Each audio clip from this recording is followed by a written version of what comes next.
speaking of the, good times, there's a lot of bad times in the IWC.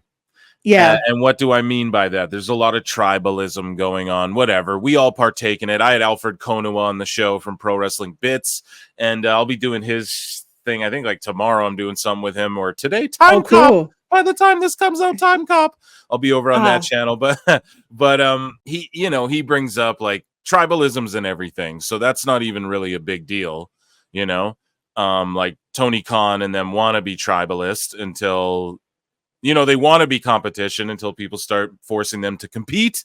And then it's cry wolf, and then it's cry victim. My whole thing is, I lean into it which way. You said it at the top of the show. Everybody can get it with my roast. I cooked WWE. I was upset that they did Gunther versus Finn Balor in the main event of Raw. I don't like when they do heel versus heel. Like, you can do it sometimes, and it did work there. But I just felt like it was a little weird to just do that because Priest is fighting Gunther at the pay-per-view. Like, we almost didn't even need that match. And to do a heel versus heel, I don't know. I just didn't like it. So I criticized it. WWE folk get mad at me. You criticize something AEW. The sickos, they go insane. I'm sure you felt the wrath of that. Oh God. Yep. Yeah. And you like to stick up for New Japan. A lot of people criticize AEW. Oh yes, I do. Man, New Japan is pretty much what I'm getting at. Okay, Marie. And, yep. Got it. You like to stand up for them. So like, just what are your thoughts on like the whole AEW New Japan relationship? What's your opinion on all that and all the sickos that attack you when you just say the truth? Well, it is one-sided, guys. I hate to tell you, it's one-sided. And it's one-sided because we've seen this pattern in TNA. And there's a reason why TNA doesn't work with AEW anymore. And TNA is getting more publicity with WWE with the sharing of talent and going back and forth. Of course, I will say this, that no company is perfect. Don't ever think that if I talk about a company more than one other company that you like, it does not mean that it's perfect. I know every company has their flaws. However, that doesn't mean that, it can't like get better, or I'm saying that one is worse than the other. With this partnership with AEW and New Japan Pro Wrestling, the writing was on the wall, especially with the way that Tony Khan talks about the good old days, the 90s, and whatever wrestler that he likes. And I've said this in my videos, which you could go check out on my YouTube channel, which, the reason why like I stand up for New Japan Pro Wrestling is because everyone treats it as if it's like not.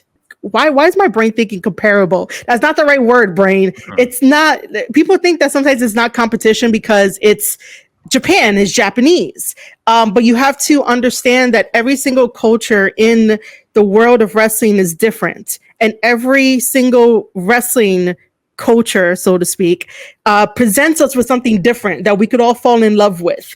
It doesn't have to just be like, oh, WWE only and like, TNA only. Like, you can appreciate what WWE can give you. You can appreciate what TNA gives you, AEW, MOW, GCW, even though I really don't talk about them, which is not my thing to do. But all these wrestling companies give you something different, and you can love something different about each and every single one of them.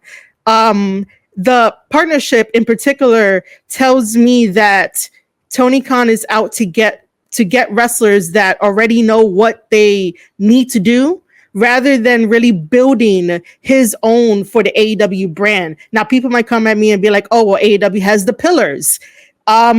Nobody else called them the pillars except for Tony Khan. You see how that is? Tony Khan jumped the gun to tell you guys and basically shape your mind into thinking these are the pillars, and you guys are going to say, oh, they're homegrown. And they are homegrown to an extent, but they're not being used as the homegrown talent to push the AEW brand forward. That's why like WWE has this already down. But I think I'm probably getting off track and going off tangents. You're cutting a promo. I love it. I love it. But see, my thing is that like I care about wrestling. I care about the performers. And we have to stop seeing the performers in a very selfish way, because that's what I'm noticing about the IWC, is that sometimes they think so selfishly and they're so, self-indulgent of like what they want. Well, they're fickle, and what they want changes all the time. Like, I'm guilty. We're humans. So what we want changes. So we can't just, I want this.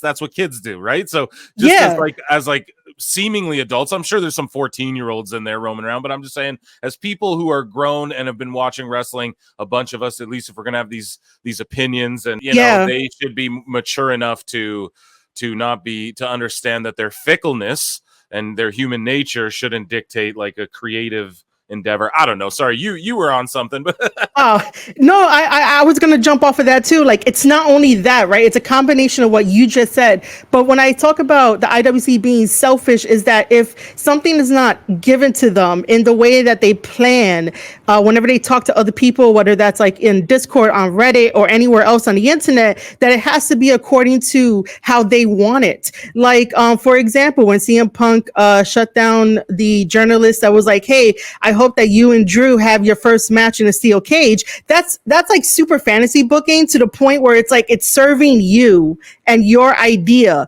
rather than serving the bigger picture of the story that they're trying to tell. Everything that AEW does serves a very super niche of a person that says, "I want this because it is cool." But the moment that you get it, no one is sending flowers to Edge for breaking his leg, are they? No, they just moved on to the next thing.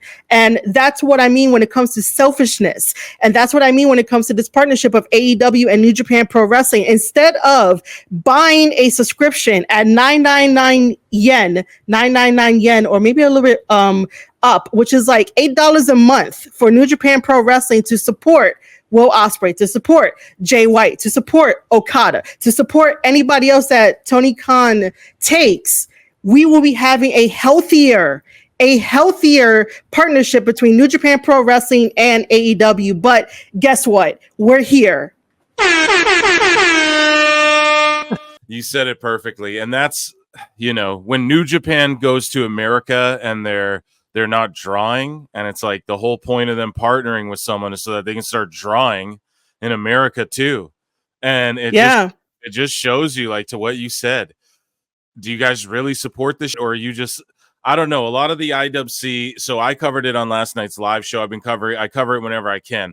A lot of these people go, Natalia might be going to AEW is the rumor. And then they'll say, "Oh, I love Natalia." And then literally, I've covered it on the show, tweets who go, "Oh, I can stop pretending to like Natalia now." There was an account we covered yesterday going, where someone screen grabbed this guy roasting Shane McMahon and being like, "Oh God, Shane McMahon," and then the very next thing he says is, "Oh, I guess I'm gonna have to start singing 'Here Comes the Money,' because he wants." I saw that. Yeah, so I can't stand that stuff. I think it's craziness, and I think that it's like intentional, though. It's to rile people up, so you interact with it, and they make their. So I wanna add on to that, because I really do dislike it when we're gonna call it for what it is. It's bad faith people that end up having a blue check mark, and we now know that you get paid. So sometimes when they write certain ridiculous stuff on Twitter about that, it is to get you riled up. You should have your emotions in check and either mute the person, block the person, and move on, because if you interact with that, well, guess what? Their rent is due. And they're not gonna, and they do it in a way where they know they could get really good impressions. Now, I'm not saying that it's bad to do that, because you could have a good conversation on Twitter and still be happy that rent is due. But if you're doing it in a malicious way, just because it gets the IWC and other people riled up, that's bad. That really is. It's a weird thing. Yeah. It's a weird, gross thing that social media created, that kind of, I remember before, even when there was the internet, but it wasn't really used for what it's used for now. I remember that. And it was much better times, I must say, Yeah. But then also you look at it on the flip side and it's like, we couldn't be doing this without the internet. So is it?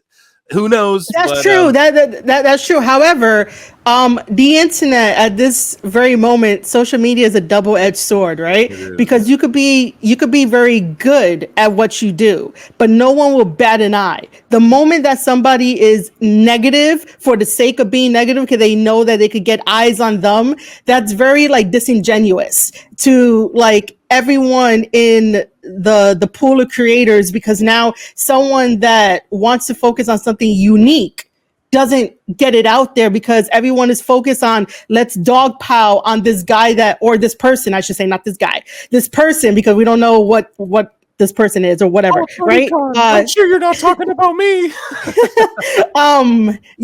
They basically dogpile on this one person that says something negative, and they allow that to either ruin their day or whatever, and don't even look at the content creator who does the most unique thing in the content creation space for some odd reason. It's like, why does negativity have to go over so much, but anything that's unique doesn't get there as fast? It's this weird thing that I think humans are programmed. It's like tapping into the hate, it's, I don't know if it's a religious thing, a spiritual thing, a Mercedes Monet crystal thing. I don't know, whatever it is you're into, but it's like a chakra thing. I feel like, that you can tap into positivity at high frequencies and you can tap into negativity at low frequencies, and they can tap into those. You can like sort of control people almost. Conspiracy theory, X-Files, Alex Jones. Yeah, right? Yeah, no, I'm just messing around. But let me ask you one last thing about New Japan as well. Gabe Kidd and a lot of these other wrestlers in New Japan, they take a lot of shots at AEW. It is the work, shoot, work, brother. But is it, though, like, is some of it, because in New Japan, you're allowed to kind of be a little more real or, about your stuff. So some of that's gotta be real, even though they're working, and like a guy with like Kenny Omega knows to like work with Gabe Kidd and stuff like that. It's some of that's gotta be real coming from those guys, right? I mean, you're a true fan and you're sort of saying the same thing along the same lines, So my belief is that and not to sound disingenuous or like the dirt sheets when I say my belief, my thought pattern basically is that if we are all collectively saying the same thing, and I never got on a phone call with any of them or never talked to them in DMs, then that means that at least maybe 90%, to be generous, is true about what we're all saying collectively, because it's basically what I say is the same thing what Jeff Cobb has said. It's the same thing what Gabriel Kidd has said. It's the same thing what Naito has said when Jon Moxley was IWGP champion, and I kept saying he was never my champion. But I'm happy that he lost the belt back to Naito, but that story got ruined. But if most of these guys, and even Shota has said the same thing as well. If most of these guys and myself who have never talked before are saying the same things over and over and over, maybe just slightly different with different words, then that means like 90% of it is true. 10%, we have wiggle room to be like, oh, it's just a work, like, don't work yourself into a shoot, brother, kind of. But I believe that like 90% of it is true if all of us are saying the exact same thing, and you can tell that they are frustrated with what is going on in New Japan Pro Wrestling and also with like the AEW side. But the whole thing with Gabriel Kidd taking shots at AEW and then Kenny Omega responding, Gabe is eventually going to like maybe wrestle a couple more times in AEW if Tony Khan is not scared of him. Because Tony Khan thinks is real, even though I think what Gabe is doing is real. Gabe Kidd, he talks a lot of, and then he fights really well, so he could back it up. So if anything, my money would be on Gabe Kidd if he ever takes on Kenny Omega. Right on. I love that.